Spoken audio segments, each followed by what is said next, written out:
Hello दोस्तों, नमस्कार। आपका स्वागत है आपके अपने चैनल हिंदी हब ऑफिशियल में। हम दोस्तों पढ़ रहे हैं गोदान, जिसके हमने 8 भाग पढ़ लिए हैं। आशा करता हूं कि आपको क्लासेज पसंद आ रही होगी। तो पिछले 2 भागों का थोड़ी सी हम समरी देख लेते हैं। भाग 7 में हम देखते हैं कि जो अभिनय है, रंगशाला में धनुष यज्ञ का जो आयोजन हो रहा था वो समाप्त हो चुका है, जिसको केवल मिस्टर मेहता देखने गए थे। राय साहब ने संचालन किया था और उस संचालन के मिस्टर मेहता कायल हो गए थे। उन्होंने गले मिलकर के धन्यवाद दिया। इसके बाद में शिकार खेलने का प्रोग्राम बनता है 3 टोलियों में। पहली टोली है मिस्टर मेहता की और मालती की। दूसरी टोली है राय साहब की और खन्ना साहब की। तीसरी टोली है मिर्ज़ा खुर्शीद की और तनखा साहब की। तो तीनों टोलियां 2 गाड़ियों में जाती हैं। एक को राय साहब जी चलाते हैं, दूसरी को मिस मालती चलाती हैं। और पहाड़ियों में जैसे ही पहुंच जाते हैं कि हाँ भाई, यहाँ से जंगल शुरू हो गया है, शिकार मिलने की संभावना, एक पेड़ के नीचे खड़ी कर देते हैं। तीनों टोलियां अलग अलग दिशाओं में बट जाती हैं।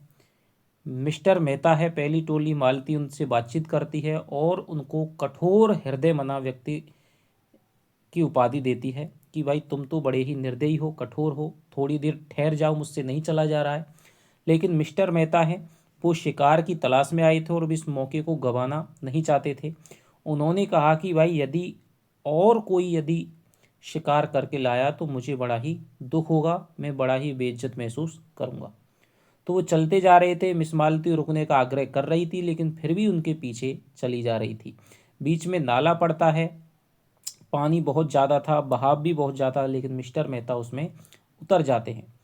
मालती नहीं चाहती थी, रोकती है, लौटने की कहती है, लेकिन वो भी उसमें उतर जाती है। आखिर में मिस्टर मेहता उनको उठा करके बाहर करते हैं। फिर देखते हैं कि एक लालसर पक्षी है, उसको मार गिराते हैं, वो बहता हुआ चला जाता है, जिसको एक वन्य युवती के द्वारा पकड़ लिया जाता है। वो दोनों उसके पास जाते हैं। वो कहती है कि भाई आप आराम करो, मैं आपके लिए इसको बना दूंगी, यदि आप मेरे हाथ का खा लेंगे तो मैं बना दूंगी। वो मांस वांस चढ़ा देती है, काट बाट करके, धो धा करके, और दूध औंटाने के लिए रख देती है। दूध को मालती के लिए देती है। मालती पीना तो नहीं चाहती थी, लेकिन उसे भूख लग रही थी तो वो दूध को इनकार नहीं कर सकी। जो दूध का बर्तन है वो थोड़ा सा अजीब था तो इसको, लेकिन वो फिर भी दूध पी लेती है। उसके बाद में मालती के सर में दर्द हो रहा होता है, तो वो वन्य युवती जा कर के दोपहरी में पहाड़ पर चढ़ जाती है। काफ़ी दूर पहाड़ पर मेहता उसके प्रेम के और उसकी इस भाग दौड़ के कायल हो जाते हैं, लेकिन मालती को ईर्ष्या हो रही होती है। अंत में वो आती है जड़ी बूटी लेकर के, लेकिन मालती मना कर देती है ईर्ष्यावश। मेहता जी खाना वाना खा रहे होते, लेकिन मेहता उनको कहती है कि भाई मैं तो जा रही हूँ, ठीक है। और दोनों को वहाँ से उठना पड़ता है। तो जो शिकार मेहता जी ने मारा था उसका आनंद वो नहीं ले पाए थे। दूसरी जो टोली है वो राय साहब की है और खन्ना जी की है। खन्ना जी मेहता कहते हैं कि मेहता है वो तो लपाटिया सा मालूम होता है। राय साहब कहते हैं कि वो केवल, मैं तो उसे क्या है, केवल मनोरंजन की वस्तु समझता हूँ, ठीक है। ज़्यादा उनकी बातों पे दिमाग नहीं करा, उनसे बहस भी नहीं करता, क्योंकि ज़्यादा मैं बहस करूँगा तो वहाँ क्या है, इतना मैं ज्ञान लाऊंगा भी कहाँ से। इसके बाद में राय साहब हैं वो खन्ना जी की मालती के प्रति जो ललाईपन है उसके प्रति बातचीत करते हैं कि भाई आप उसके पीछे जितना दौड़ोगे वो आपसे उतना ही दूर भागेगी, और आप जितना दूर भागेंगे वह आपकी ओर उतना ही दौड़ेगी। हालांकि आपका उनके प्रति जो है, आप उसमें जीत नहीं पाएंगे, क्योंकि मिस्टर मेहता है वो आपसे बाजी जीत ले जाएंगे। इसके बाद वो थोड़ी आदर्श की बातें भी करते हैं, और मिस्टर जो खन्ना है वो कहते हैं कि भाई आप ऐसा करो, बैंक में हमारे में पॉलिसी ले लीजिए और आपको 100-200 रुपये हर महीने आसानी से मिल जाएंगे। आप यदि मतलब स्पेकुलेशन, यदि आप थोड़ा सा क्या है अटकल अनुमानबाजी सट्टेबाजी करने लग जाएं तो आप क्या है लाखों का बारह न्यारा कर सकते हैं। तो इस प्रकार वो बातचीत करते हैं, लेकिन राय साहब की ज़्यादा रुचि नहीं थी। इसके बाद में क्या है एक देहाती आता है जड़ी बूटियों को लेकर के। खन्ना जी उसको खरीद लेते हैं, कहते हैं बड़े बड़े आदमी इसके लिए डोलते हैं कि कोई साधु के द्वारा दी गई जड़ी बूटी मिल जाए, तो मैं इन जड़ी बूटियों को उनको दूंगा और उनको क्या करूँगा एहसान मनवाऊंगा, जिससे कि मैं कोई बड़ा काम उनसे निकाल सकता हूँ। ठीक है। इसके बाद में हम देखते हैं तीसरी जोड़ी थी मिर्ज़ा खुर्शीद की और तंखा जी की। तंखा जी हैं, उनकी कोई ख़ास विशेष रुचि नहीं थी। ठीक है, वो तो क्या है ज़बरदस्ती पड़ गए थे। इसके बाद में लेकिन जो मिर्ज़ा खुर्शीद थे वो कहते हैं कि मैं तो क्या है भूत भविष्य की चिंता नहीं करता हूँ, बल्कि वर्तमान में ही जीता हूँ। ये प्रेमचंद जी उनके बारे में कहते हैं। शौक मिर्ज़ा खुर्शीद का शौक था शायरी का और कबाब का। वो कहते हैं कि आज तो भाई मुशायरा होना चाहिए था, आज शिकार खेलने का मौसम नहीं है। इस प्रकार की बातचीतें वो कर रहे होते हैं। तभी क्या है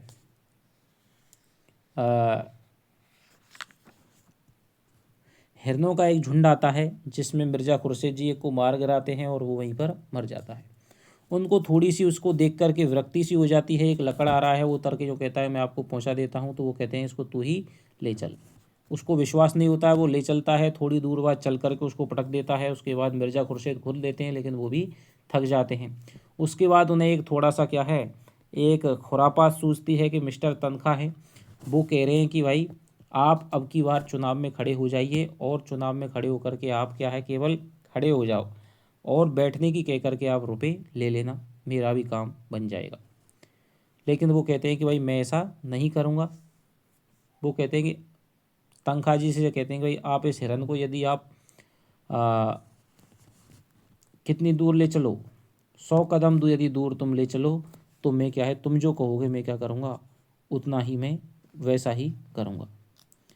तो खन्ना जी कहते हैं कि भाई ठीक है। खन्ना जी उसको वो तनख्वाह जी उसको उठाते हैं, लेकिन 2-4 कदम में ही उनका सांस फूलने लगता है और वो गिर जाते हैं। उसके बाद में जो लकड़ आ रहा है वही ले जा रहा है, उनके गांव में पहुंचते हैं। गांव में सभी लोग क्या है बच्चे हैं उस पर दोस्त दिखाते हैं कि भाई हमारा है। उसके सभी बार मांस का हिरन का मांस भी खाते हैं, दावत भी उड़ाते हैं, शराब भी पीते हैं। गांव वालों को उनसे विशेष स्नेह हो जाता है, उनको छोड़ने आते हैं। तीनों टोलियां वापस आ जाती हैं। केवल मिर्ज़ा खुर्शीद हैं वो ही खुश दिखाई देते हैं, क्योंकि खन्ना जी भी खुशी नहीं थे। मेहता जी यूँ थे क्योंकि मालती ने मूड ख़राब कर दिया था। राय साहब के और जो खन्ना जी हैं उनके कोई हाथ नहीं लगा था। तो ये बात यहाँ पर ख़त्म हो जाती है। अगला जो 8वां दोस्तों भाग है उसमें हम देखते हैं कि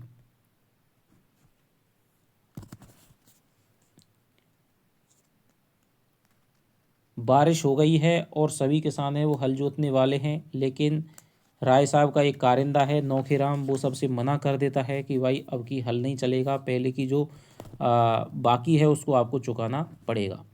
तो किसानों में खलबली मच जाती है और किसान सोचते हैं कि भाई अब किससे लें। तो होरी सोचता है कि भाई पहले से तो दाता दीन पर दुलारी सहुआइन पर तो मेरा क्या है पहले से ही है, तो अब की बार क्या करें। सबसे बड़े महाजन थे, कौन थे, झिंगुरी सिंह सबसे बड़े महाजन थे, तो उनसे ही लेना पड़ेगा। वो झिंगुरी सिंह के पास में जाता है। वो क्या करते थे स्टाम्प लिखवाते थे, नजराना अलग से लेते थे। यानी 25 रुपये का कागज़ लिखेगा तो 17 रुपये हाथ में आएंगे। 1 साल की जो ब्याज है वो पहले ही काट लेते थे। इस प्रकार पूरी तरह से क्या है कि एक पाई को भी ब्याज की को नहीं छोड़ते थे। झिंगुरी सिंह के पास जाता है। झिंगुरी सिंह की नज़र थी उनकी गाय पर, किसी तरह से एक गाय हाथ मिल जाए, 5 सेर से कम दूध नहीं होगा। तो आज वो मौका आ जाता है।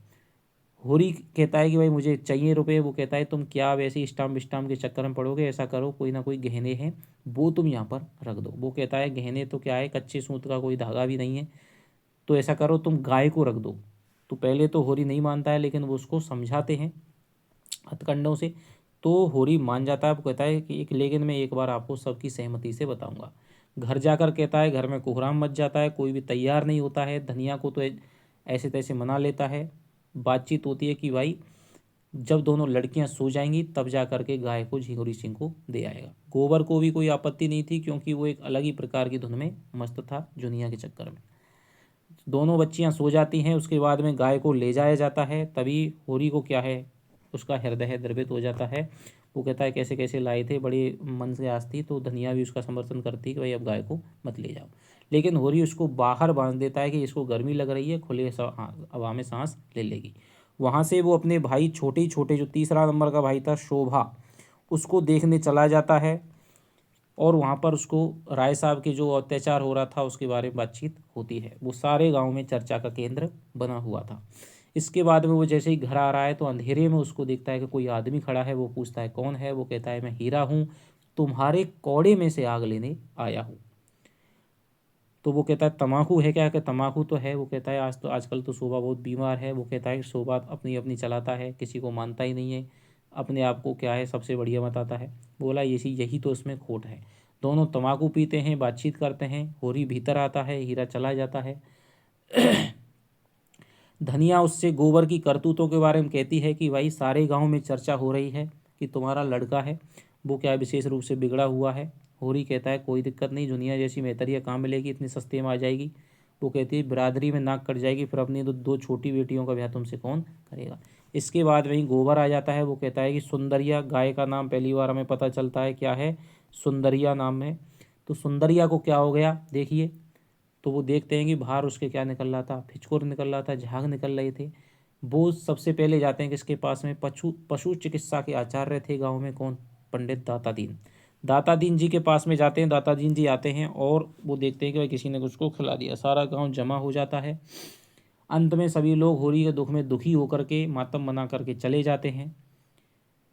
होरी कहता है कि भाई तुम्हारा किस पर संदेह है धनिया से। धनिया कहती है मेरा तो किसी पर नहीं है। होरी कहता है कि मुझे ऐसा लगता है हीरा है, वो वहाँ पर खड़ा था, उसने कुछ खिला दिया है, फिर शायद वो को देखने आया था कि गाय मरी है नहीं मरी।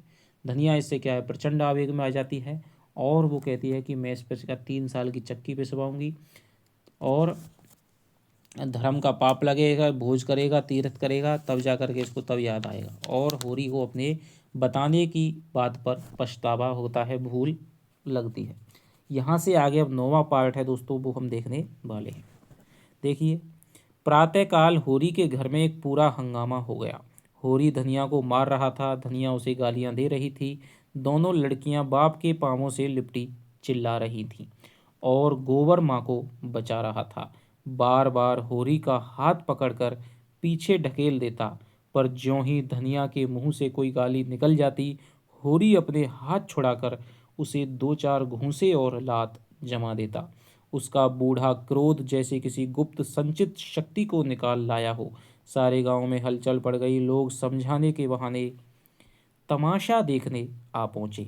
शोभा लाठी टेकता हुआ आ खड़ा हुआ। दाता दीन ने डांटा, यह क्या है होरी, तुम बावले हो गए हो क्या? कोई इस तरह घर की लक्ष्मी पर हाथ छोड़ता है? तुम्हें तो यह रोग ना था क्या, हीरा की छूत तुम्हें लग गई थी?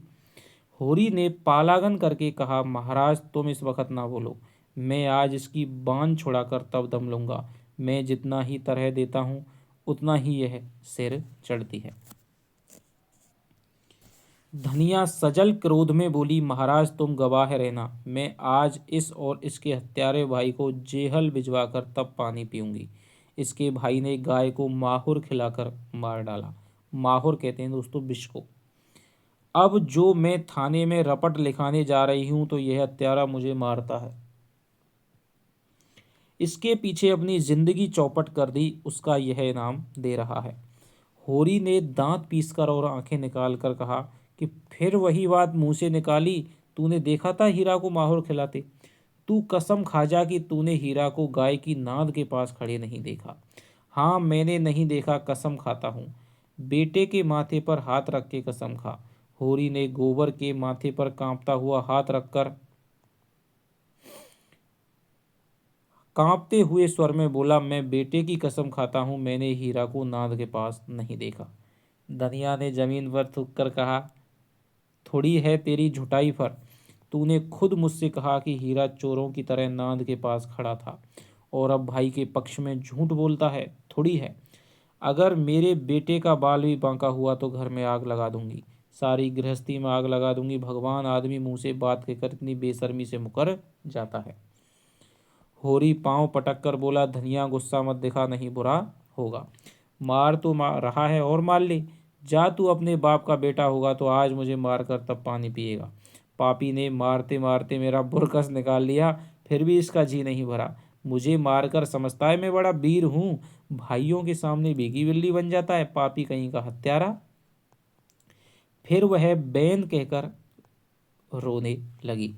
इस घर में आकर उसने क्या नहीं झेला, किस तरह पेट तन नहीं काटा, किस तरह एक एक लत्ते को तरसी, किस तरह एक एक पैसा प्राणों की तरह संचा, किस तरह घर भर को खिलाकर आप पानी पीकर सो रही, और आज उन सारे बलिदानों का यह पुरस्कार। भगवान बैठे यह अन्याय देख रहे हैं और उसकी रक्षा को नहीं दौड़ते। गज की और द्रौपदी की रक्षा करने बैकुंठ से आ दौड़े थे। आज क्यों नींद में सोए हुए हैं। जनमत धीरे धीरे धनिया की ओर आने लगा। इसमें अब किसी को संदेह नहीं रहा कि हीरा ने ही गाय को जहर दिया। होरी ने बिल्कुल झूठी कसम खाई है, इसका भी लोगों को विश्वास हो गया। गोबर को भी बाप की इस झूठी कसम और उसके फलस्वरूप आने वाली विपत्ति की शंका ने होरी के विरुद्ध कर दिया। उस पर जो दाता दीन ने डांट बताई तो होरी परास्त हो गया, चुपके से बाहर चला गया। सत्य ने विजय पाई। दाता दीन ने शोभा से पूछा, तुम कुछ जानते हो शोभा, क्या बात हुई। शोभा जमीन पर लेटा हुआ बोला, मैं तो महाराज 8 दिन से बाहर नहीं निकला। होरी दादा कभी कभी जाकर कुछ दे आते थे, उसी से काम चलता है। रात भी वह मेरे पास गए थे, किसने क्या किया मैं कुछ नहीं जानता। हाँ, कल सांझ को हीरा मेरे घर खुरपी मांगने आया था, कहता था एक जड़ी खोदनी है, फिर तब से मेरी उससे भेंट नहीं हुई। धनिया इतनी सह पाकर बोली, पंडित दादा वह उसी का काम है, शोभा के घर से खुरपी मांग कर लाया और कोई जड़ी खोद कर गाय को खिला दी। उस रात जो झगड़ा हुआ था उसी दिन से वह खार खाए बैठा था।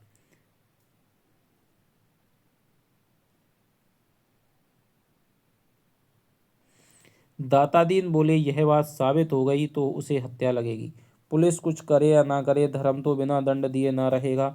चली तो जा, रुपया हीरा को बुला ला। कहना पंडित दादा बुला रहे हैं। अगर उसने हत्या नहीं की है तो गंगा जली उठा ले और चौरे पर चढ़कर कसम खाए। धनिया बोली, महाराज उसके काम का भरोसा नहीं, चटपट खा लेगा। जब इसने झूठी कसम खा ली, जो बड़ा धर्मात्मा बनता है तो हीरा का क्या विश्वास। अब गोबर बोला, खा ले झूठी कसम, वंश का अंत हो जाए, बूढ़े जीते रहें, जवान जीकर क्या करेंगे। रूपा एक क्षण आकर बोली, काका घर में नहीं है, पंडित दादा काकी कहती है कहीं चले गए हैं। दाता दीन ने लंबी गाढ़ दाढ़ी फटकार का कहा, तूने पूछा नहीं कहाँ चले गए हैं। घर में छिपा बैठा ना हो, देख तो सोना भीतर तो नहीं बैठा है। धनिया ने टोका, उसे मत भेजो दादा, हीरा के सिर हत्या सवार है, ना जाने क्या कर बैठे। दाता दीन खुद लकड़ी संभाली और खबर लाए कि हीरा सचमुच कहीं चला गया है। पुनिया कहती है लुटिया डोर और डंडा सब लेकर गए हैं। पुनिया ने पूछा भी, कहाँ जाते हो, पर बताया नहीं। उसने 5 रुपये आले में रखे थे, रुपये वहाँ नहीं हैं, शायद रुपये भी लेता गया। धनिया शीतल हृदय से बोली, मुंह में कालिख लगाकर कहीं भागा होगा। शोभा बोला, भाग के कहाँ जाएगा, गंगा नहाने ना चला गया हो। धनिया ने शंका की, गंगा जाता तो रुपये क्यों ले जाता, और आजकल कोई परब भी तो नहीं है। इस शंका का कोई समाधान ना मिला। धारणा दृढ़ हो गई कि अब तक जो धारणा बनी थी कि वो हीरा ने कहा है, अब उसके भाग जाने से और वो क्या हो गई, दृढ़ हो गई। आज होरी के घर भोजन नहीं पका, ना किसी ने बैलों को सानी पानी दिया। सारे गांव में सनसनी फैली हुई थी।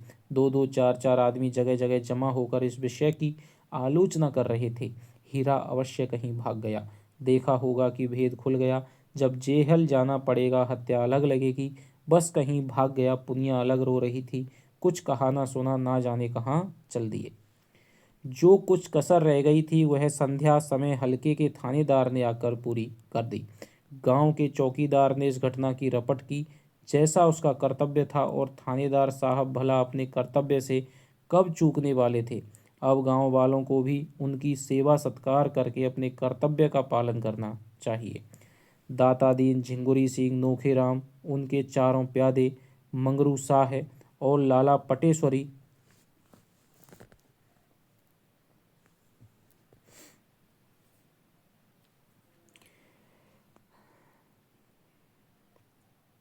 सभी आ पहुंचे और दरोगा जी के सामने हाथ बांधकर खड़े हो गए। होरी को तलवी हुई जीवन में पहला अवसर था कि वह दरोगा के सामने आया। ऐसा डर रहा था जैसे फांसी हो जाएगी। धनिया को पीटते समय उसका एक एक अंग फड़क रहा था। दरोगा ने उसे आलोचक नेत्रों से देखा और उसके हृदय तक पहुंच गए। आदमियों की नसें पहचानने का उन्हें अच्छा अभ्यास था। किताबी मनोविज्ञान में कोरे पर व्यवहारिक मनोविज्ञान के मर्मज्ञ थे। यकीन हो गया आज अच्छे का मुंह देखकर उठे हैं। और होरी का चेहरा कहे देता था इसे केवल एक गुड़ की काफी है। दरोगा ने पूछा, तुझे किस पर शुबहा है? होरी ने जमीन छुई और हाथ बांधकर बोला, मेरा शुबहा किसी पर नहीं है सरकार। गाय अपनी मौत से मरी है, बुढ़ी हो गई थी। धनिया भी पीछे आकर खड़ी थी, तुरंत बोली, गाय मारी है तुम्हारे भाई हीरा ने। सरकार ऐसे बौड़म नहीं है कि जो कुछ तुम कह दोगे वह मान लेंगे। यहाँ जांच तहकीकात करने आए हैं। दरोगा जी ने पूछा, यह कौन औरत है? कई आदमियों ने दरोगा जी से कुछ बातचीत करने का सौभाग्य प्राप्त करने के लिए चढ़ा ऊपरी की। एक साथ बोले और अपने मन को इस कल्पना से संतुष्ट किया कि पहले मैं बोला, होरी की घरवाली है सरकार। तो इसे बुलाओ, मैं पहले इसी का बयान लिखूंगा। वह कहाँ है हीरा? विशिष्ट जनों ने एक स्वर से कहा, वह तो आज सवेरे कहीं चला गया है सरकार। मैं उसके घर की तलाशी लूंगा। तलाशी? होरी की सांस तले ऊपर होने लगी। उसके भाई हीरा के घर की तलाशी होगी और हीरा घर में नहीं है। और फिर होरी के जीते जी उसके देखते यह तलाशी ना हो नहीं पाएगी। और धनिया से अब उसका कोई संबंध नहीं, जहाँ चाहे जाए। जब वह उसकी इज्जत बिगाड़ने पर आ गई है तो उसके घर में कैसे रह सकती है?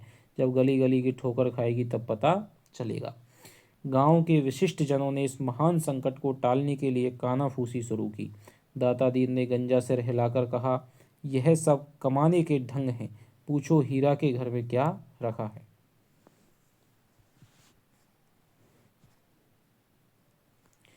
पटेश्वरी लाल बहुत लंबे थे, पर लंबे होकर भी बेवकूफ न था। अपना लंबा काला मुंह और लंबा करके बोले, और यहाँ आया है किस लिए? और जब आया है बिना कुछ लिए दिए गया कब है? झिंगुरी सिंह ने होरी को बुलाकर कान में कहा, निकालो जो कुछ देना हो, यूं गला ना छूटेगा। दरोगा जी ने अब जरा गरज कर कहा, मैं हीरा के घर की तलाशी लूंगा। होरी के मुख का रंग ऐसा उड़ गया था जैसे देह का सारा रक्त सूख गया हो। तलाशी उसके घर की हुई तो उसके भाई के घर हुई तो एक ही बात है। हीरा अलग सही, पर दुनिया तो जानती है कि वह उसका भाई है। मगर इस वक्त उसका कुछ बस नहीं। उसके पास रुपए होते तो इसी वक्त 50 रुपये लाकर दरोगा जी के चरणों में रख देता और कहता, सरकार मेरी इज्जत अब आपके हाथ है। मगर उसके पास तो जहर खाने का एक भी पैसा नहीं है। धनिया के पास चाहे 2-4 रुपए पड़े हों, पर वह चुड़ैल भला क्यों देने लगी? मृत्यु दंड पाए हुए आदमी की भांति सिर झुकाए वह अपने अपमान की वेदना का तीव्र अनुभव करता हुआ चुपचाप खड़ा रहा।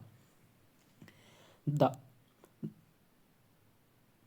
दाता दीन ने होरी को सचेत किया, अब इस तरह खड़े रहने से काम ना चलेगा, रुपए की कोई जुगत करो। होरी दीन स्वर में बोला, अब मैं क्या अर्ज करूं महाराज? अभी तो पहले ही की गठरी सिर पर लदी है और किस मुंह से मांगूं? लेकिन इस संकट से उबाल लो, जीता रहा तो कौड़ी कौड़ी चुका दूंगा, मैं मर भी जाऊं तो गोबर तो है ही। नेताओं में सलाह होने लगी, दरोगा जी को क्या भेंट किया जाए? दाता दीन ने 50 का प्रस्ताव किया। झिंगुरी सिंह के अनुमान में 100 से कम पर सौदा ना होगा। नोखेराम भी 100 के पक्ष में थे। होरी के लिए 100 और 50 में कोई अंतर ना था। इस तलाशी का संकट उसके सिर से टल जाए, पूजा चाहे कितनी ही चढ़ानी पड़े। मरे को मन भर लकड़ी से जलाओ या 10 मन से, उसे क्या चिंता। तो ये होरी की दोस्तों बद स्थिति हो गई थी। होरी देखिए अब अपनी कर्मों से ही क्या करेगा, जाल में पूरे में फंसेगा। मगर पटेश्वरी से यह अन्याय ना देखा गया। कोई डांका या कत्ल तो हुआ नहीं, केवल तलाशी हो रही है, इसके लिए 20 रुपये बहुत है। नेताओं ने धिक्कारा तो फिर दरोगा जी से बातचीत करना हम लोग नगीच न जाएंगे, कौन गुड़गियां खाए। हुरी ने पटेशरी के पांव पर अपना सिर रख दिया। भैया मेरा उद्धार करो, जब तक जीऊंगा तुम्हारी ताबेदारी करूंगा। दरोगा जी ने फिर अपने विशाल वक्ष और विशालतर उदर की पूरी शक्ति से कहाँ है हीरा का घर, मैं उसके घर की तलाशी लूंगा। पटेश्वरी ने आगे बढ़कर दरोगा जी के कान में कहा, तलाशी लेकर क्या करोगे हुजूर, उसका भाई आपकी ताबेदारी के लिए हाजिर है। दोनों आदमी जरा अलग होकर बातें करने लगे। कैसा आदमी है, बहुत ही गरीब हुजूर, भोजन का ठिकाना भी नहीं। सच? हाँ हुजूर, ईमान से कहता हूँ। अरे तो क्या एक 50 का डॉल भी नहीं है? कहाँ की बात हुजूर, 10 मिल जाएं तो 1000 समझिए, 50 तो 50 जन्म में भी मुमकिन नहीं, वह भी जब कोई महाजन खड़ा हो जाएगा। दरोगा जी ने 1 मिनट तक विचार करके कहा, तो फिर उसे सताने से क्या फायदा, मैं ऐसों को नहीं सताता जो आप ही मर रहे हों। पटेश्वरी ने देखा निशाना और आगे जा पड़ा। बोला, नहीं हुजूर, ऐसा ना कीजिए। नहीं, फिर हम कहाँ जाएंगे, हमारे पास दूसरी और कौन सी खेती है। अब देखिए, दरोगा जी मान गए कि भाई जब कुछ मिलने वाला ही नहीं है तो फिर मैं ऐसे को क्यों सताऊं। तो पटेश्वरी ने कहा कि अब ऐसे पैसा नहीं दिए तो फिर तो हमारा क्या होगा, तो कुछ ना कुछ तो लीजिए जिससे कि हम इनको क्या करें, ब्याज पे रुपए दें, जिससे हमारा भी घर चले। तुम इलाके के पटवारी हो जी, कैसी बातें करते हो। जब ऐसा ही कोई अवसर आ जाता है तो आपकी बदौलत हम भी कुछ पा जाते हैं, नहीं पटवारी को कौन पूछता है। अच्छा जाओ, 30 रुपये दिलवा दो, 20 रुपये हमारे, 10 रुपये तुम्हारे, 4 मुखिया हैं, इसका ख्याल कीजिए। अच्छा आधे आधे पर रखो, जल्दी करो, मुझे देर हो रही है। पटेश्वरी ने झिंगुरी सिंह से कहा। झिंगुरी ने होरी को इशारे से बुलाया।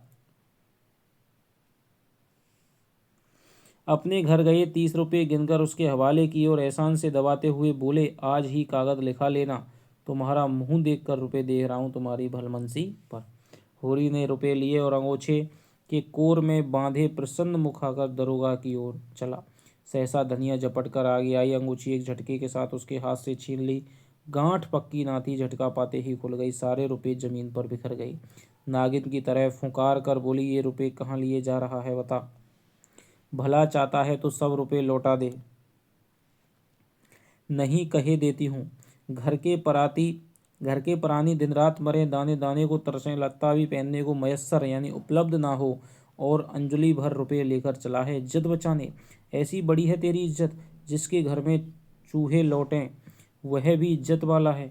दरोगा तलाशी ही तो लेगा, ले ले जहाँ चाहे तलाशी, एक तो 100 रुपये की गाय गई, उस पर यह पलेथन, वहारी तेरी इज्जत।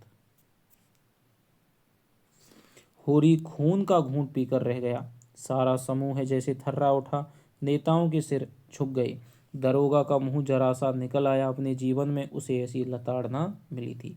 होरी स्तंभित खड़ा रहा। जीवन में आज पहली बार धनिया ने उसे भरे अखाड़े में पटकनी दी।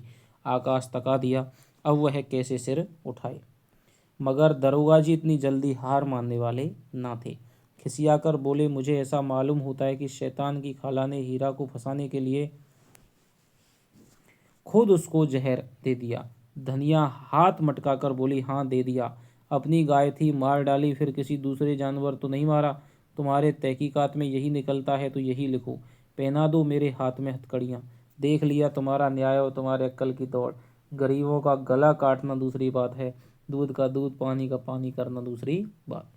होरी आंखें बरसाता धनिया की ओर लपका, पर गोबर सामने आकर खड़ा हो गया और उग्र भाव से बोला, अच्छा दादा अब बहुत हुआ, पीछे हट जाओ, नहीं मैं कहे देता हूँ मेरे मुंह ना देखोगे, तुम्हारे ऊपर हाथ ना उठाऊंगा, ऐसा कपूत नहीं हूं, यहीं गले में फांसी लगा लूंगा। होरी पीछे हट गया और धनिया शेर होकर बोली, तू हट जा गोबर, देखूं तो क्या करता है मेरा। दरोगा जी बैठे हैं, इसकी हिम्मत देखूं। घर में तलाशी होने से इसकी इज्जत जाती है, अपनी मेहरिया को सारे गांव के सामने लतियाने से इसकी इज्जत नहीं जाती। यही तो वीरों का धर्म है, बड़ा वीर है तो किसी मर्द से लड़, जिसकी बाह पकड़ कर लाया उसे मार कर बहादुर ना कहलाएगा। तू समझता होगा मैं ऐसे रोटी कपड़ा देता हूँ, आज से अपना घर संभाल, देख तो इसी गांव में तेरी छाती पर मूंग दल कर रहती हूँ कि नहीं, और उससे अच्छा खाऊंगी पहनूंगी, इच्छा हो तो देख ले। होरी परास्त हो गया। उसे ज्ञात हुआ स्त्री के सामने पुरुष कितना निर्बल, कितना निरुपाय है। नेताओं ने रुपए चुनकर उठा लिए थे। दरोगा जी को वहां से चलने का इशारा कर रहे थे। धनिया ने एक ठोकर और जमाई, जिसके रुपए हों ले जाकर उसे दे दो, हमें किसी से उधार नहीं लेना है, और जो देना है तो उसी से लेना।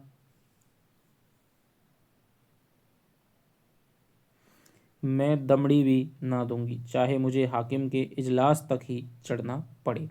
हम बाकी चुकाने को 25 रुपये मांगते थे, किसी ने ना दिया। आज अंजलि भर रुपए ठनाठन निकाल के दे दिए। मैं सब जानती हूँ, यहाँ तो बांट बखरा होने वाला था। सभी के मुंह मीठे होते। ये हत्यारे गांव के मुखिया हैं, गरीबों का खून चूसने वाले। सूद ब्याज डेढ़ी सवाई नजर नजराना घूस घास जैसे भी हो, गरीबों को लूटा, उस पर स्वराज चाहिए। जेल जाने से स्वराज ना मिलेगा, स्वराज मिलेगा धर्म से, न्याय से। तो यहाँ पर क्या है, धनिया सबकी बखिया उखेड़ती हुई क्या है, उधेड़ती हुई मालूम होती है। नेताओं के मुंह में कालिक सी लगी हुई थी। दरोगा जी के मुंह पर झाड़ सी फिरी हुई थी। इज्जत बचाने के लिए हीरा के घर की ओर चले। रास्ते में दरोगा ने स्वीकार किया, औरत है बड़ी दिलेर। पटेश्वरी बोले, दिलेर है हुजूर, करकशा। ऐसी औरत को तो गोली मार दे। तुम लोगों का काफिया तंग कर दिया उसने, चार चार तो मिलते ही। हुजूर के भी तो 15 रुपये गए, मेरे कहाँ जा सकते हैं, वह ना देगा गांव के मुखिया देंगे, और 15 रुपये की जगह पूरे 50 रुपये। आप लोग चटपट इंतजाम कीजिए। पटेश्वरी ने हंसकर कहा, हुजूर बड़े दिल लगी बाज हैं। दाता दीन बोले, बड़े आदमियों के यही लक्षण हैं, ऐसे भाग्यवानों के दर्शन कहाँ होते हैं। दरोगा जी ने कठोर स्वर में कहा, यह खुशामद फिर कीजिएगा, इस वक्त तो मुझे 50 रुपये दिलवाइए नकद, और यह समझ लो कि आनाकानी की तो मैं तुम चारों के घर की तलाशी लूँगा। बहुत मुमकिन है कि तुमने हीरा और होरी को फंसाकर उनसे 150 ऐंठने के लिए यह पाखंड रचा हो। नेतागण अभी तक यही समझ रहे थे कि दरोगा जी विनोद कर रहे हैं। झिंगुरी सिंह ने आंखें मारकर कहा, निकालो 50 रुपये पटवारी साहब। नोखीराम ने उसका समर्थन किया, पटवारी साहब का इलाका है, उन्हें जरूर आपकी खातिर करनी चाहिए। पंडित नोखीराम की चौपाल आ गई। दरोगा जी एक चारपाई पर बैठ गए और बोले, तुम लोगों ने क्या निश्चय किया, रुपये निकालते हो या तलाशी करवाते हो। दाता दीन ने आपत्ति की, मगर हुजूर, मैं अगर मगर कुछ नहीं सुनना चाहता। झिंगुरी सिंह ने साहस किया, सरकार यह तो सरासर, मैं 15 मिनट का समय देता हूँ, अगर इतनी देर में पूरे 50 रुपये ना आए तो तुम चारों के घर की तलाशी लूँगा। और गंडा सिंह को जानते हो, उसका मारा पान भी नहीं मांगता। पटेश्वरी लाल ने तेज स्वर से कहा, आपको अख्तियार है, तलाशी ले ले। यह अच्छी दिल लगी है, काम कौन करे पकड़ा कौन जाए। मैंने 25 साल थानेदारी की है जानते हो, लेकिन ऐसा अंधेर तो कभी नहीं हुआ। तुमने अभी अंधेर नहीं देखा, कहो तो वह भी दिखा दूं, एक एक को 5-5 साल के लिए भिजवा दूं। यह मेरे बाएं हाथ का खेल है, डाके में सारे गांव को काले पानी भिजवा सकता हूं, इस धोखे में ना रहना। चारों सज्जन चौपाल के अंदर जाकर विचार करने लगे। फिर क्या हुआ किसी को मालूम नहीं। हाँ, दरोगा जी प्रसन्न दिखाई दे रहे थे और चारों सज्जनों के मुंह पर फटकार बरस रही थी। दरोगा जी घोड़े पर सवार होकर चले तो चारों नेता दौड़ रहे थे। घोड़ा दूर निकल गया तो चारों सज्जन लौटे, इस तरह मानो किसी प्रियजन का संस्कार करके शमशान से लौट रहे हों, यानी कि उन सब ने रुपए दे दिए। सहसा दाता दीन बोले, मेरा शराप ना पड़े तो मुँह ना दिखाऊं। नोखेराम ने समर्थन किया, ऐसा धन कभी फलते नहीं देखा है। देखिए क्या कह रहे हैं कि ऐसा धन कभी, और जब गरीबों से लेते हैं तब तुम्हारा खूब फलता है। पटेश्वरी ने भी भविष्यवाणी की कि हराम की कमाई हराम में जाएगी। झिंगुरी सिंह को आज ईश्वर की न्यायपरता में संदेह हो गया। तो ये क्वेश्चन देखिए, यहाँ पर ये बन सकता है कि जो थानदार आया था उसको रुपये किस किस ने दिए थे। तो दाता दीन ने, नोखेराम ने, पटेश्वरी ने और झिंगुरी सिंह ने। भगवान न जाने कहा है, ये अंधेर देखकर भी पापियों को दंड नहीं देते। इस वक्त इन सज्जनों की तस्वीर खींचने लायक थी। तो ये यहाँ पर क्या है दोस्तों, यहाँ पर गाय के बाद में जो कोहराम मचता है और थानदार साहब की आती हैं। थानदार साहब को रुपए देने से धनिया है वो रोक लेती है। ठीक है, होरी भी परास्त हो जाता है। चारों मुखियाओं के द्वारा रुपए दिए जाते हैं। ये कहा था हमने पढ़ी। अगला 10वां पार्ट है वो पढ़ते हैं। हीरा का कहीं पर पता ना चला और दिन गुजरते जाते थे। होरी ने जहाँ तक दौड़ धूप हो सकी थी की, फिर हार कर बैठ रहा। खेती बाड़ी की थी, फिक्र बनी रहती थी, अकेला आदमी क्या क्या करता। और अब अपनी खेती से ज़्यादा फिक्र थी पुनिया की खेती की। पुनिया अब अकेली होकर और भी प्रचंड हो गई थी। होरी को अब उसकी खुशामद करते बीतती थी। हीरा था तो वह पुनिया को दबाए रहता था। उसके चले जाने से पुनिया पर कोई अंकुश ना रह गया था। होरी की पट्टीदारी हीरा से थी। पुनिया अबला थी, उससे क्या वह तनातनी करता। और पुनिया उसके स्वभाव से परिचित थी और उसकी सज्जनता का उसे खूब दंड देती थी।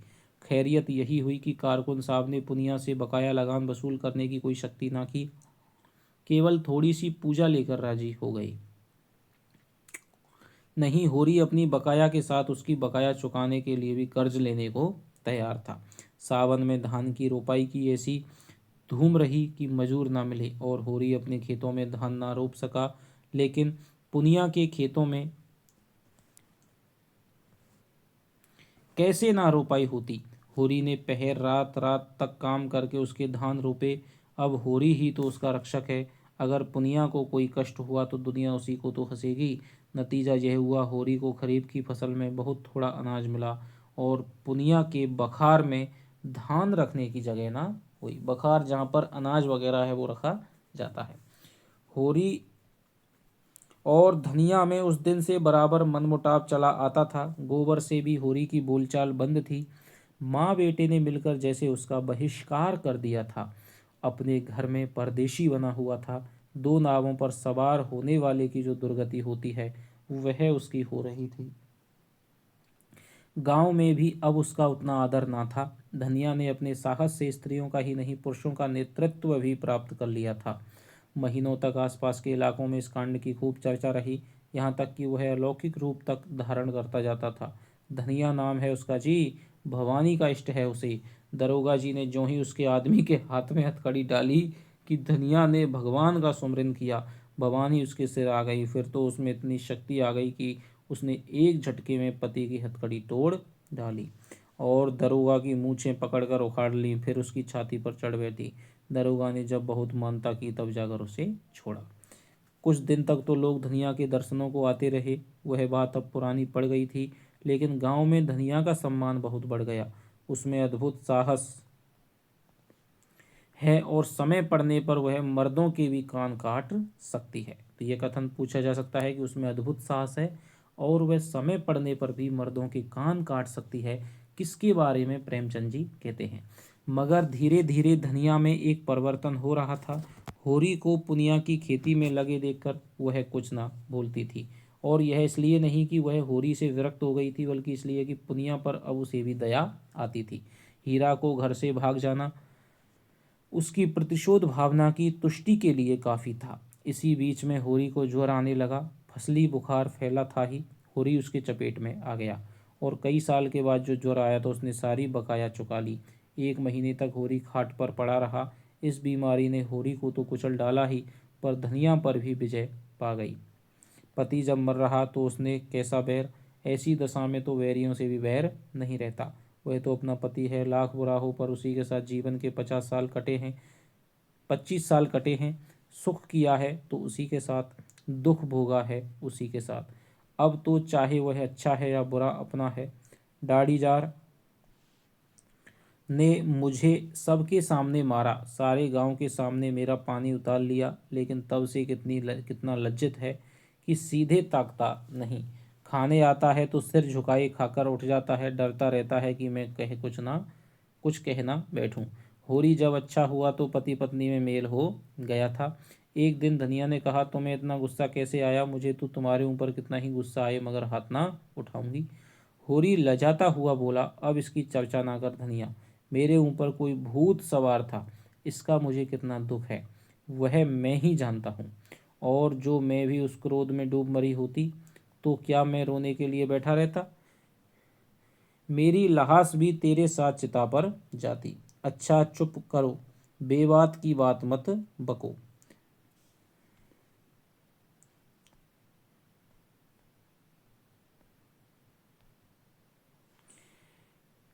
गाय गई सो गई, मेरे सर पर एक विपत्ति डाल गई, पुनिया की फिक्र मुझे मारे डालती है। इसलिए तो कहते हैं भगवान घर का बड़ा ना बनाए, छोटों को कोई नहीं हंसता, नेकी बदी सब बड़ों के सिर पर जाती है। माघ के दिन थे, मघावट लगी हुई थी, घटाटोप अंधेरा छाया हुआ था। एक तो जाड़ों की रात, दूसरे माघ की वर्षा। मौत का सा सन्नाटा छाया हुआ था, अंधेरा तक ना सूझता था। होरी भोजन करके पुनिया के मटर के खेत की मेड़ पर अपनी मड़ैया में,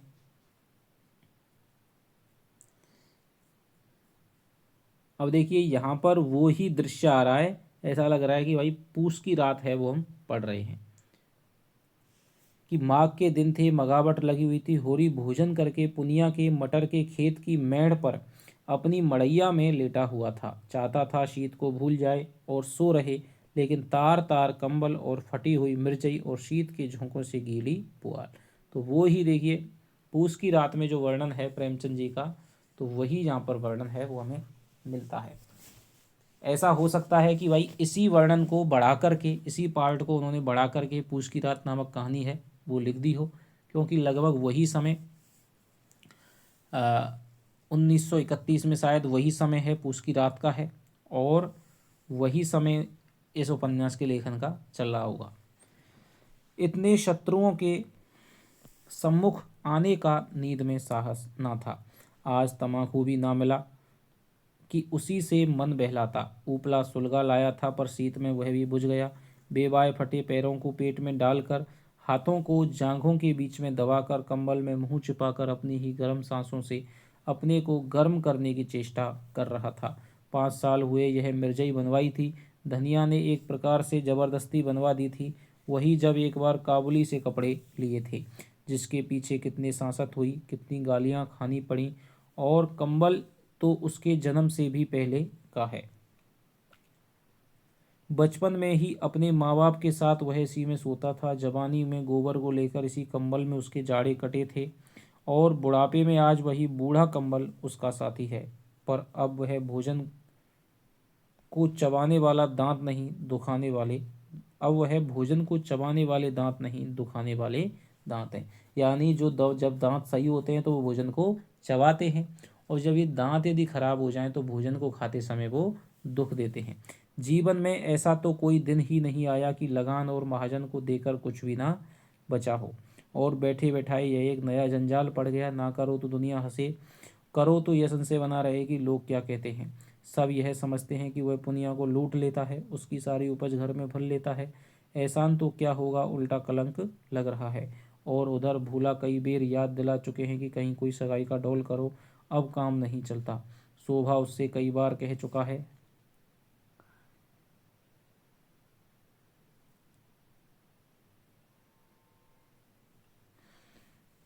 कि पुनिया के विचार उसकी ओर से अच्छे नहीं हैं। ना हो पुनिया की गृहस्थी तो उसे संभालनी ही पड़ेगी, चाहे अस्कर संभाले या रोकर।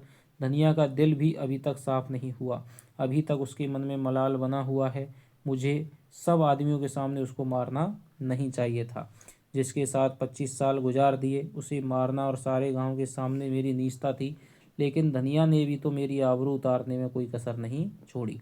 मेरे सामने से कैसा कतरा कर निकल जाती है, जैसे कभी की जान पहचान ही नहीं। कोई बात कहनी होती है तो सोना या रूपा से कहलाती है। देखता हूँ उसकी साड़ी फट गई है, मगर कल मुझसे कहा भी तो सोना की साड़ी के लिए अपनी साड़ी का नाम तक ना लिया। सोना की साड़ी अभी 2-1 महीने थेगलियाँ लगाकर चल सकती है, उसकी साड़ी तो मारे पैबंदों के बिल्कुल कथरी हो गई है। और फिर मैं ही कौन उसका मनुहार कर रहा हूँ। अगर मैं ही उसके मन की 2-4 बातें करता रहता तो कौन छोटा हो जाता। यही तो होता, वह थोड़ा सा अदरवान करती, 2-4 लगने वाली बात कहती तो क्या मुझे चोट लग जाती। लेकिन मैं बुढ़ा होकर भी उल्लू बना रह गया। वह तो कहो इस बीमारी ने आकर उसे नरम कर दिया, नहीं जाने कब तक मुंह फुलाए रहती। इस प्रकार की बातें देखिए वो सोच रहा है। पूरी की तरह पूस की रात की कहानी है, जिसने भी पढ़ रखी है वो हमारे सामने हो जाती है। और आज उन दोनों में जो बातें हुई थी वह मानो भूखे का भोजन थी। वह दिल से बोली थी, और होरी गदगद हो गया था। उसके जी में आया उसके पैरों पर सर रख दे। मैंने तुझे मारा है तो ले, मैं सिर झुकाए लेता हूँ, तू चाहे जितना मार ले, इतनी गालियाँ चाहे दे ले। सहसा उसे मड़ैया के सामने चूड़ियों की झनकार सुनाई दी। उसने कान लगा सुना, हाँ कोई है, पटवारी की लड़की होगी, चाहे पंडित की घरवाली हो। मटर उखाड़ने आई होंगी। ना जाने क्यों इन लोगों की नीयत इतनी खोटी है। सारे गांव से अच्छा पहनते हैं, सारे गांव से अच्छा खाते हैं, घर में हजारों रुपए गड़े हैं, लेन देन करते हैं, ड्योढ़ी सवाई चलाते हैं, घूस लेते हैं, दस्तूरी लेते हैं, एक ना एक मामला खड़ा करके हमा सुमा को पीसते ही रहते हैं। फिर भी नीयत का यह हाल। बाप जैसा होगा वैसी ही संतान भी होगी। और आप नहीं आते, औरतों को भेजते हैं। अभी उठकर हाथ पकड़ लूं तो क्या पानी रह जाए। नीच कहने को नीच हैं, जो ऊंचे हैं उनका मन तो और नीचा है। तो देखिए क्या कह रहा है कि नीच तो कहने को क्या है, नीच हैं, लेकिन जो ऊंचे बनते हैं उनका मन तो क्या है, और ऊंचा है। एक शेर है कि मैं बहुत लोगों की ऊंचाई से वाकिफ हूँ, मैं कुछ बड़े लोगों की नीचाई से वाकिफ हूँ। दुनिया में बहुत बड़ा काम है, बड़े होकर बड़े रहना। औरत जात का हाथ पकड़ते भी तो नहीं बनता, आंखों देखकर मक्खी निगलनी पड़ती है। उखाड़ ले भाई जितना तेरा जी चाहे, समझ ले मैं नहीं हूँ। बड़े आदमी अपनी लाज ना रखें, छोटों को तो उनकी लाज रखनी ही पड़ती है। मगर नहीं, यह तो धनिया है, पुकार रही है। धनिया ने पुकारा, सो गए कि जागते हो। होरी झटपट उठा, मड़ैया के बाहर निकल आया। आज मालूम होता है देवी प्रसन्न हो गई, उसे वरदान देने आई है। इसके साथ ही इस बादल बूंदी और जाड़े पाले में इतनी रात गए, उसका आना शंकाप्रद भी था। जरूर कोई ना कोई बात हुई है। बोला, ठंडी के मारे नींद भी आती है, तो इस जाड़े पाले में कैसे आई? कुशल तो है? हाँ सब कुशल है। गोबर को भेजकर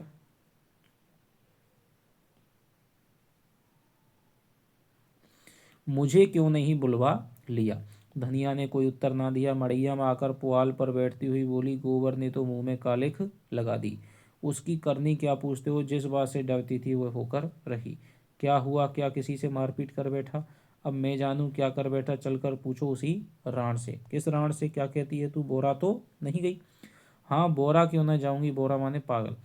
बात ही ऐसी हुई है कि छाती दुगनी हो जाए। साफ साफ क्यों नहीं कहती किस राण को कह रही है? उसी झुनिया को, और किसको? तो झुनिया क्या यहाँ आई है? और कहाँ जाती? पूछता कौन? गोबर क्या घर में नहीं है? गोबर का कहीं पता नहीं, जाने कहाँ भाग गया। इसे 5 महीने का पेट है, यानी गर्भवती है। होरी सब कुछ समझ गया। गोबर को बार बार अहिराने जाते देखकर वह खटका था जरूर, मगर उसे ऐसा खिलाड़ी ना समझता था। युवकों में कुछ रसिकता होती ही है, इसमें कोई नई बात नहीं।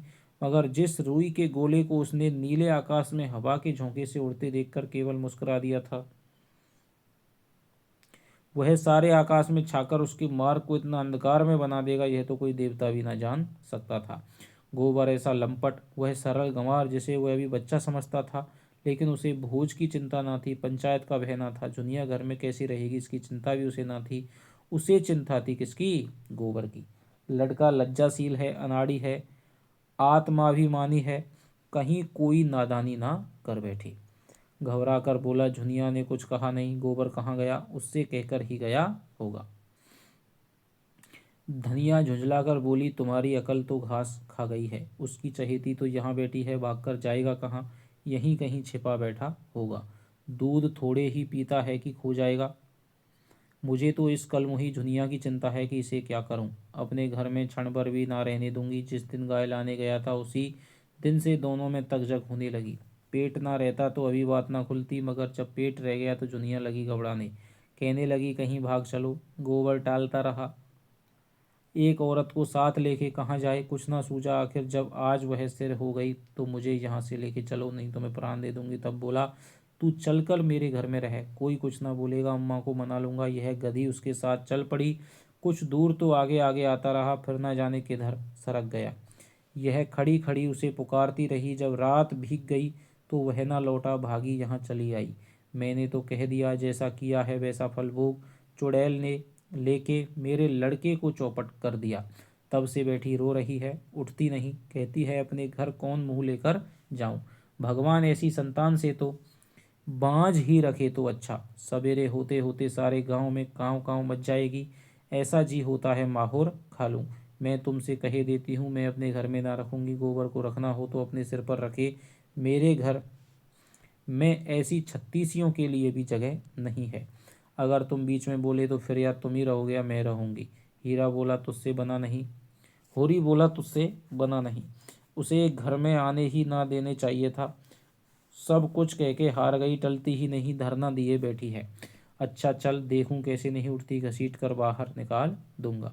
दाढ़ी जार भोला सब कुछ देख रहा था पर चुप्पी साधे बैठा रहा। बाप भी ऐसे बेहया होते हैं। वह क्या जानता था इनके बीच में क्या खिचड़ी पक रही है।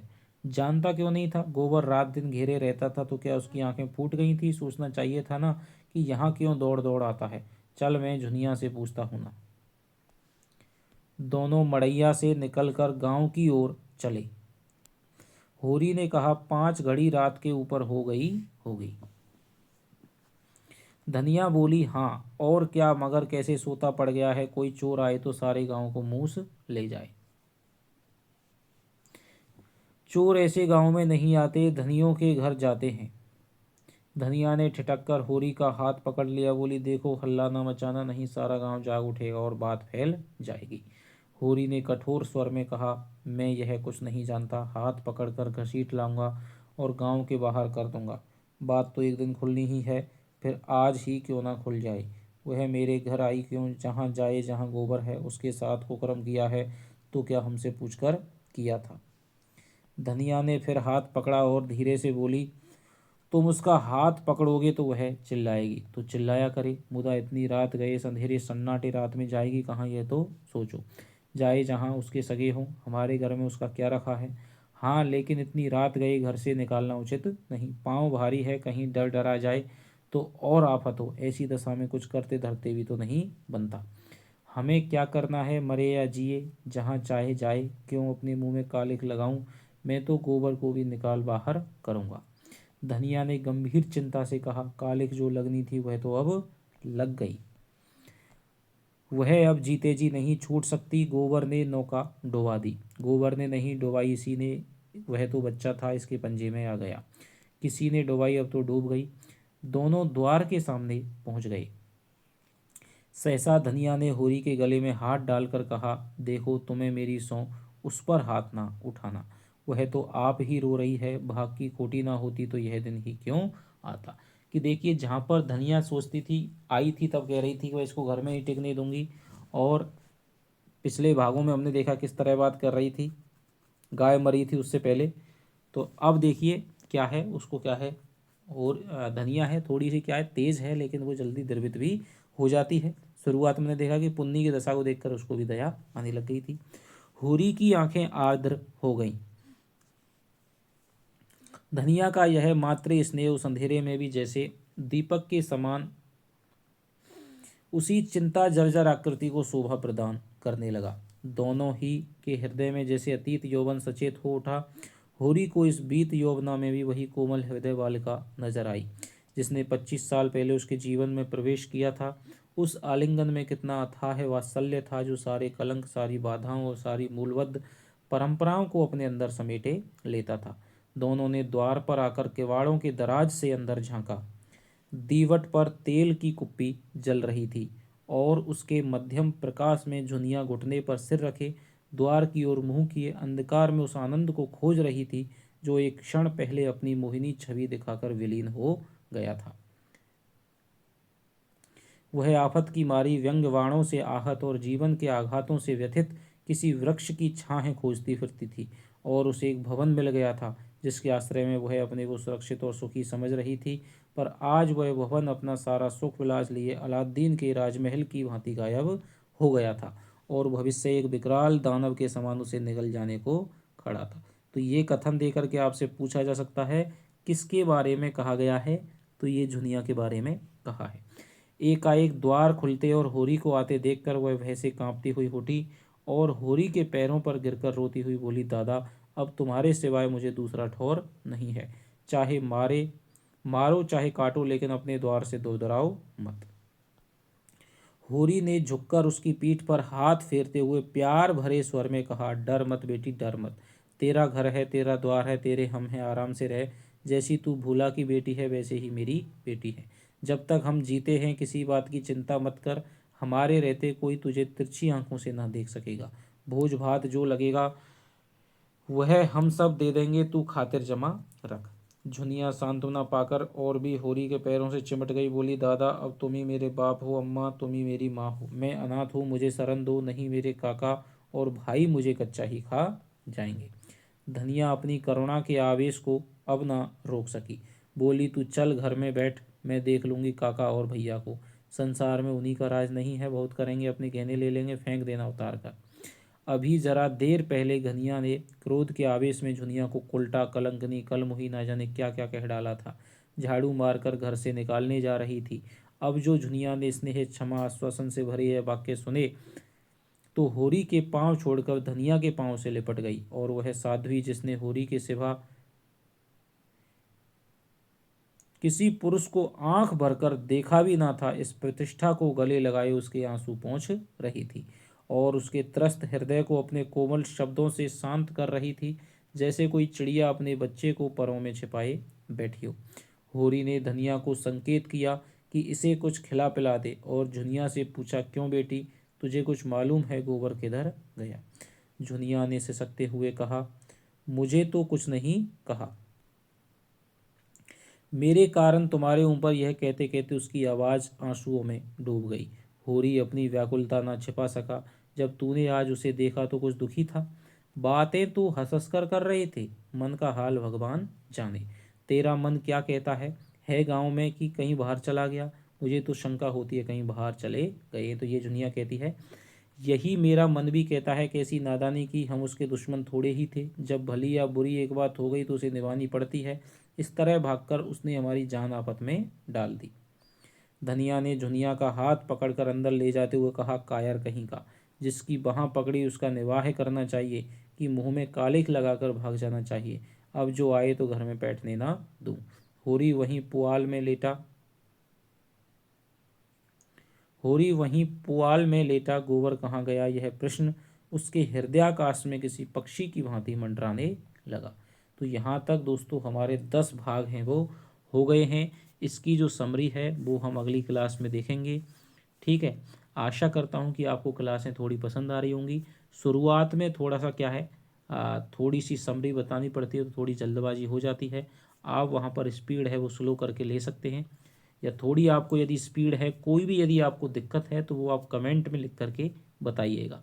चलिए, तो आपसे मिलता हूँ अगली क्लास में, तब तक के लिए दोस्तों बाय बाय, जय हिंद जय भारत।